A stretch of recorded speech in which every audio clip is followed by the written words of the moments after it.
really shitty, man. I mean, it's like one string.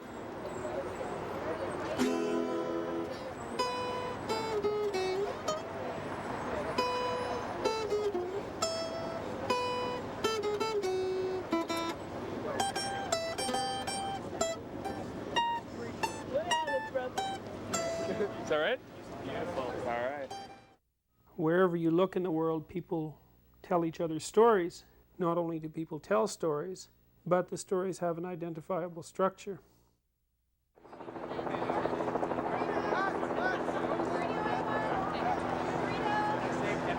might seem like a little crazy, but we haven't actually sold the show out yet. It's a big room, everyone gets a seat. There'll be ushers to check your tickets. Please have them ready and retain them for the duration of the show. That way, there's no chance of you guys being inadvertently, sneaking people, taking it forward, violence, aggression. Nobody wants that stuff. Okay, let's go. Oh my God! Around the post stand, both of them. 15 years to wait. 15 years? 15 years. Ever since I was a kid, I wanted to see. What time is it now? There we go. Thank you.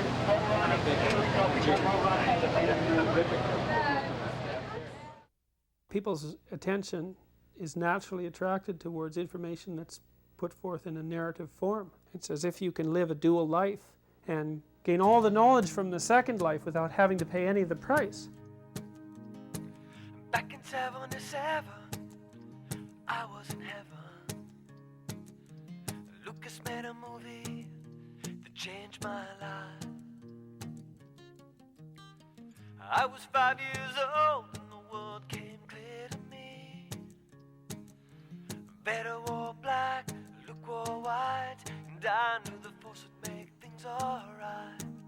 The original trilogy ended back in 1983, and even then I knew there were at least 3 more movies to come in the Star Wars saga. But who would have thought it would have taken so long for this 4th installment to arrive in theaters? And furthermore, who would have thought I'd still be such a drooling fanboy after the 16-year wait? So, Mom. Yes. If I was 3 years old, how the heck did I know what Star Wars was? Well, you knew what it was. You told me what it was. Really? You wanted to go see the movie. I don't know how you knew. I see it on I TV or guess something? you saw it on TV. Whoops. Yeah, I guess you did. Saw a commercial and you wanted to go to the movie, so Dad took you to the movie. And our house hasn't been quite the same since. No way. No.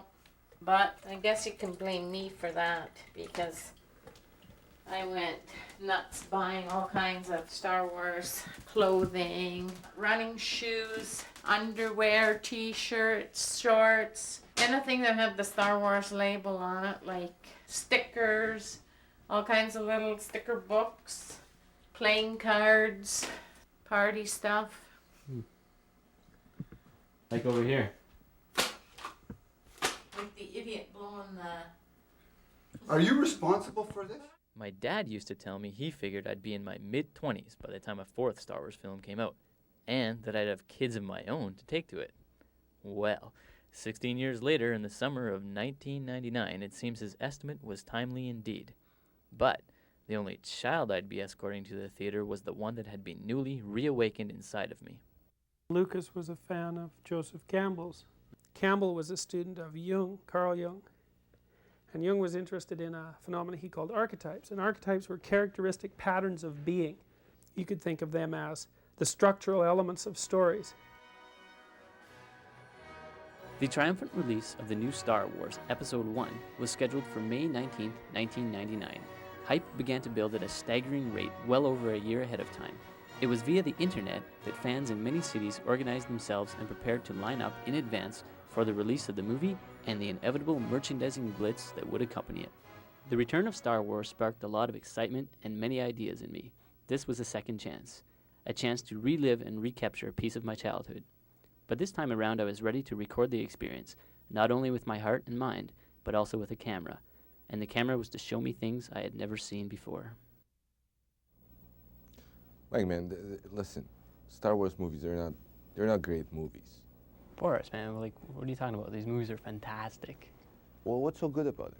I was a kid when I watched them, you know, I grew up with them. Yeah, but you still like them, and if you grew up with them, that doesn't make them great movies. Okay, back up the truck a little. I've had enough of this not great movies crap. Who does this guy think he is, anyway? Meet Boris, age 25, born in Yugoslavia. Favorite directors, Kubrick, Bergman, Tarkovsky. Favorite films, 2001, Seventh Seal, 8.5. Sound like a bunch of numbers to me? Relaxes with a smoke and wants to be a world-class cinematographer. What, was he cloned to be a filmmaker or something? I don't know, I love them. That doesn't make it a great cinema if you love it or you grew up on it. So does it have to be great cinema? It doesn't have to be. The most central archetype is the hero archetype. So the hero is a peacemaker. The hero is a figure who finds a way to mediate between two value structures and produces a third way so that the usefulness of both value structures can be maintained intact. So here is my dilemma. Fanboy and filmmaker. Apparently, one cannot be both. My friends are telling me a documentary about Star Wars made by a fan as big as me just won't fly. I, on the other hand, can't imagine a more perfect topic. But let's just say I pretend to entertain this crazy notion of Star Wars not being great cinema for just one moment. Then what exactly is it that draws so many people into the Star Wars experience? The ideal place to start searching for answers would be with the most devoted of fans. Response has been very good. We're joining Los Angeles, New York, San Francisco, who are already in line. We've been waiting for this for 16 years. And basically now we feel it's time to come together, unite, get to know people, and just basically have a great time in line.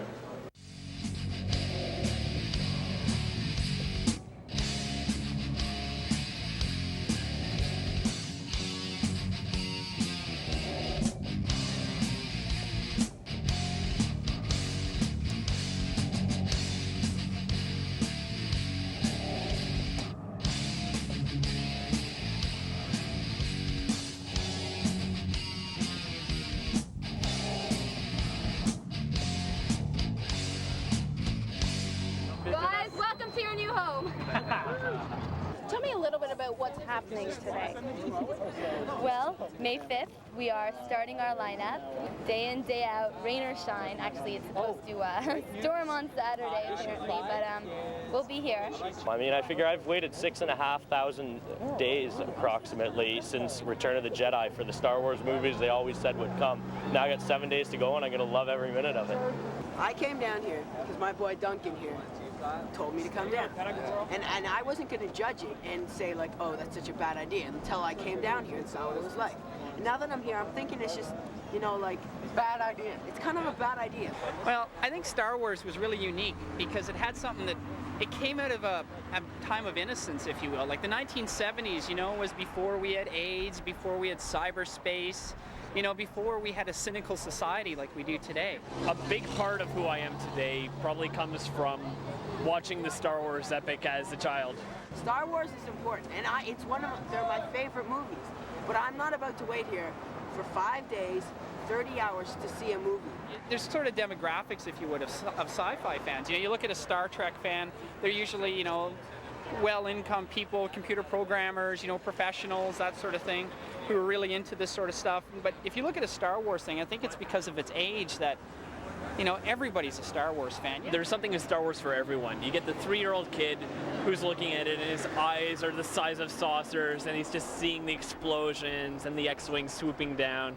And then you get the person who's, you know, 12, 13 and they're just starting to live life and the story itself starts speaking to them. And then you have the people who are, you know, our age and 30 and 40 and they're able to look back and see the mythological roots. They're able to see the cinematic roots of it.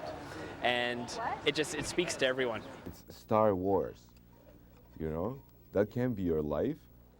Sure it is, man. There's like, these people have a passion for the movie. It's something they've lived with all their lives. It's like, But you it can means have a something to them. passion for a movie and it like holds you until you're 40 or 50 and you like collect these figures. How long were you standing in that lineup? We will be here for 2 weeks. 2 weeks? Not all the whole 2 weeks, but I'll be taking the shift D, which is 7 to 11. I don't believe this. Help me, Obi-Wan. You are my only hope. That's the unknown. It makes you anxious, frustrated, depressed, puts you in a state of chaos, emotional disarray. You have two choices under that circumstance. You can either face it, or you can ignore it and walk away. So I'm not exactly winning this battle so far. I have to admit that Boris might have a point or two, but most of what he says seems like complete sacrilege to me. But come on, there's got to be something special about these movies. I mean, it was 1977. I was 3 years old and my dad still took me to the theater. He doesn't even like movies. I mean, he's more of a sports guy, and I would have expected him to bring me to a hockey game instead. It just seemed like when we watched some commercials, I guess you had a little twinkle in your eye or whatever. I thought maybe you might like that. So what my experiences were, I remember when I was young, and what I always remember sporting events, but I know everybody's different, and I just thought we'd give this a try, and by gee, I know for sure after that movie really hit something big. So far, I don't seem to be finding too many solid answers on this little journey of mine. Some clues, maybe, but nothing really all that concrete. Of course, the Carsons allowed me to draw some pretty strong parallels. I met Steve and his son Andrew while shopping for Star Wars toys and made a couple of new friends. I really wasn't a big Star Wars fan originally. I mean, I went to see all the movies. My wife and I went to see them when they first came out, and we really enjoyed them, but I never started collecting until my son came along. So he really got me into Star Wars big time. I got into Star Wars when I was 3, when I saw Return of the Jedi, and I really liked Jabba the Hutt. And we taped it off the TV, and I watched it a lot. And then one Christmas, I got a book, Jabba's Palace, and then I liked all the characters in it. So then we started buying the figures from Jabba's Palace. I liked the fact that Andrew and I could do something together. Like, we really bonded doing the movies and looking for toys and stuff. So that was a great connection for him and I. A couple other friends of mine who I thought might be able to shed some light on things are comic book creators Mark Oakley and Greg Hyland. So the stories from the first 3 films, did they influence you a lot? Oh God, yeah. They were... Your life and career? Sure. They, who didn't they influence? I mean, I just, everything was Star Wars as a kid, you know. It's just, I'm sure you felt the same thing, you know. It's just, it just hits you like a nuclear missile. It was amazing. It was something I enjoy, but it hasn't influenced my creative work. However, the type of comic that I write, which is very pop culture based, you know, and I'm being satirical about things. Oh yeah, I mean, what is this issue of my comic about? It's about my characters go see Star Wars, right? But that doesn't mean that I'm trying to imitate it or the way it was done.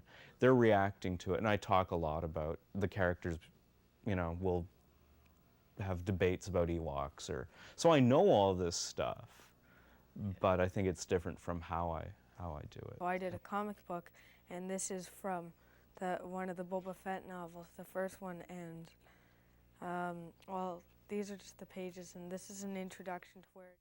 So there's Mark, Greg, Andrew, and me too, all linked by our fondness of Star Wars and an apparent desire to tell our own stories. Hero stories have a standard structure. It's not all that simple, and it's not all that unidimensional, but its basic features are identifiable. Hero faces the unknown voluntarily, not accidentally. Got to admit it'd be nice to have a friend like Chewbacca.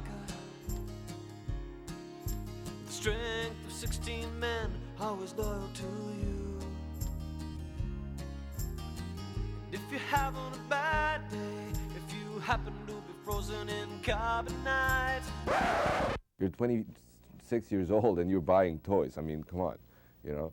But you know, people know this, that it's all about money. It's marketing. They prepare, like, I mean, come on. We were in front of that Zellers that night. You took me with you, and I saw those people waiting for toys to open. Like, they were waiting for the toys to start being sold, even though they're gonna be like, and they were there at midnight, even though all the stores are gonna have them tomorrow. Well, it's midnight. Unfortunately, I don't think any of these people own watches because it's midnight on Sunday. But we're down here at Zeller's in the Cedar Brae Mall in Toronto and just waiting for the Star Wars new action figures to come out. Do you think you get all the toys tonight, or how much are we going to spend here tonight? Well, probably put $600 on the internet. Yeah. Yeah, and what's that going to get you? Hopefully all the figures, some of the ships, some of the party stuff, like they have napkins and all that sort of stuff. Hopefully one of the big Darth Maul figures, and maybe a couple of the deluxe figures. Yeah, so that's basically what I'm trying to get, hoping to get. The kids' parents can buy everything that's Star Wars, from the hat to the shirt and underwear. I don't know, like I saw underwear. I was there with you, like when the open. Yeah, I know you have the underwear. So I mean, you know, look what they're doing. Basically, the pod racers in the movie is 2 jet engines and the pod on the back end.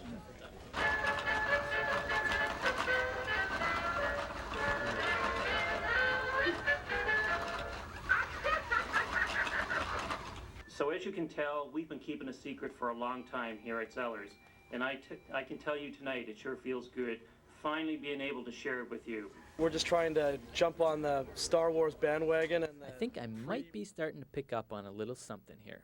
I came into this press conference feeling a little out of place and a little outgunned. But check out these guys in the 3-piece suits. They're ridiculous. They look more alien here than Boba Fett and the Stormtroopers. Meanwhile, the die-hard fans and the children who should be eating this stuff up are still locked outside. 12:05. They've been legal for 4 minutes. Run. Slowly, keep it calm. Gentle. That's the whole movie in the book.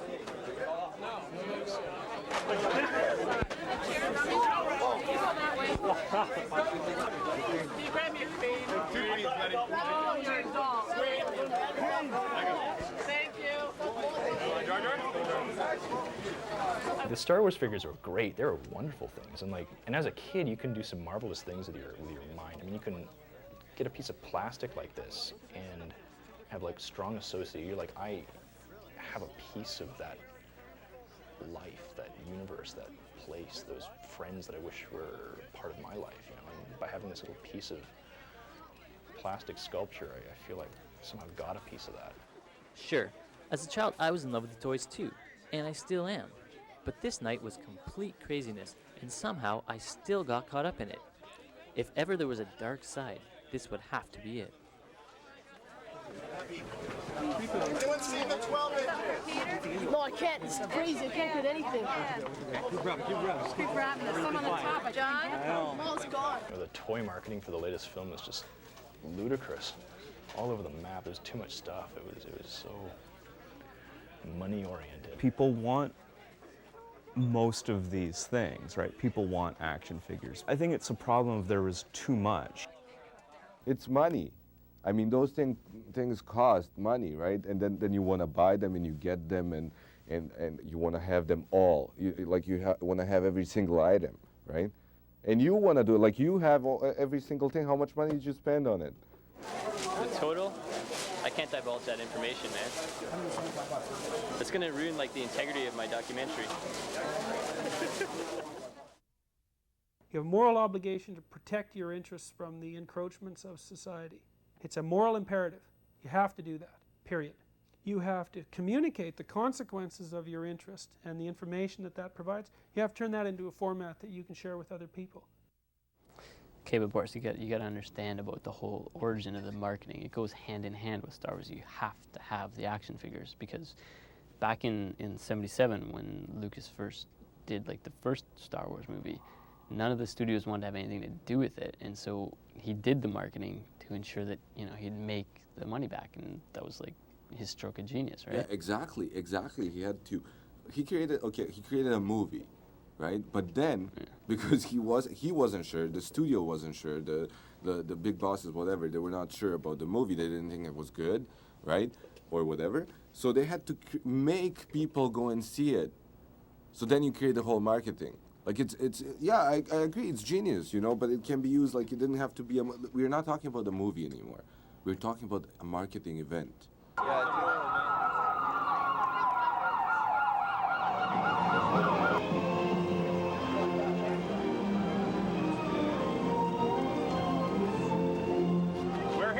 get free stuff. Hey guys, how's it going? I spoke to Debbie early on. We bring you food and Star Wars goodies and fabulous glamorous prizes tonight. Are you hungry? Yeah. Anybody hungry? Well, wait till I tempt you with Kentucky Fried Chicken. Taco Bell, Pizza Hut, Hostess. Collector cards in the bags. I'll grab a bucket, by the way. Where the hell did that guy go? Never thought I'd see the Hi! Here, you want one? No thanks. The toy release opened my eyes a bit, but this was the clincher. There was absolutely nothing here that remotely reminded me of the Star Wars experience of my childhood. The media was trying to force feed us something, and it didn't go over too well with me or many other fans.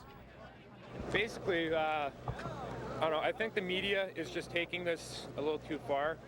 I was reading that George Lucas is kind of upset about all the hype this film was getting, and like, just kind of look at this. We got a Lay's truck giving out chips and t-shirts and hats and pizza and Taco Bell. CTV is here. We got Global hiding over there.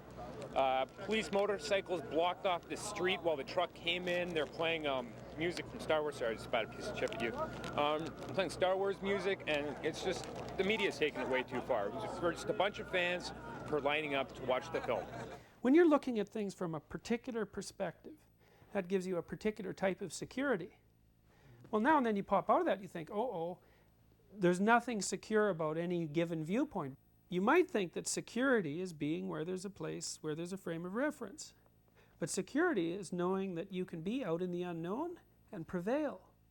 I'm plagued with these questions like, what the heck went wrong? How could it go that badly wrong? You know, everything was so off in that movie. If you're Lucas and you haven't made a false move in 20 years, then at what point do you start believing the hype about yourself, you know? Yeah. So maybe he really thought he was capable of making the next Star Wars film. You know, someone knew, Lucas or his writers or someone for Star Wars knew that you needed backstory. You got to write a backstory before you write a story, because that's what gives depth to the story. I mean, for Star Wars, without a backstory, you've got all the characters starting fresh out of the gate. You wouldn't have had the relationship of Luke and his father and Obi-Wan having taught him and the kinds of amazing subtleties that were in Star Wars. But this thing, he goes, well, now we're going to shoot the backstory, which doesn't have a backstory. You know, there's nothing, it's fresh. It's all the characters just seemed like artificial and flat and like, wow, I can't believe that mistake was made. It was good. I fell asleep. I was a little disappointed that it took so long to bring episode 1 out. Of course, I thought they were milking it a bit, but... What was up with that Jar Jar character? That was horrible. Kids liked him, man. Kids like him. Like, he wasn't, like, it was so poorly worked up and racist and everything, and, like, I don't understand. I saw Darth Maul for 10 seconds, like, you know. I thought he was going to be the one, you know. That's the only thing that interests me.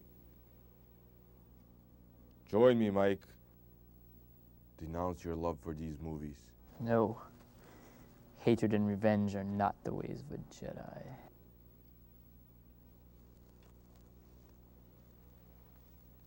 Join me, Mike. It's your destiny.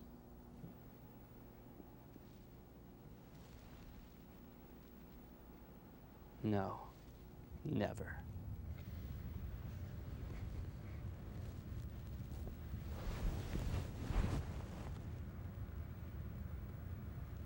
I got a bad feeling about this.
You okay?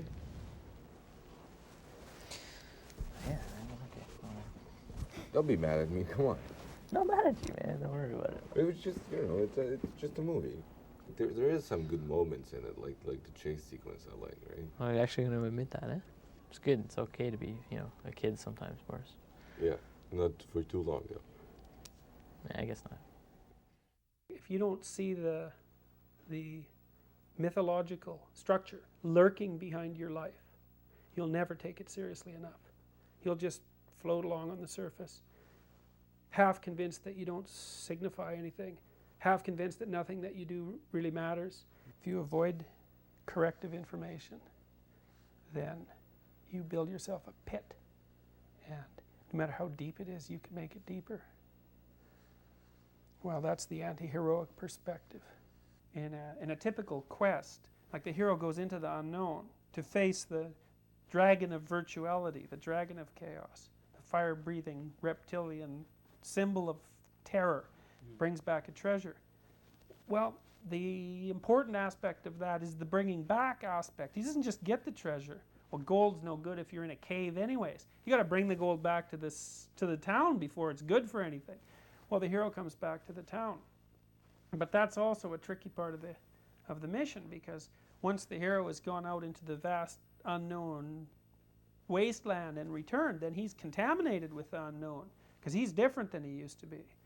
Well, it's just as heroic a venture for him to determine how what he discovered can best be communicated to and shared with the community in a non-threatening way, in a way that's beneficial and not overly disruptive. And although that seems more mundane than the dragon slaying part of the quest, it's just as important, because if all you do is go out into the unknown and you never come back, well, you're like a bullet shot into the air. It might be interesting for you and all that, but all things considered, it's only half the story. Listen, Mike, okay, can I ask you something? Sure. Did you like the last movie? Like Dr. Peterson said, the quest is only half the journey.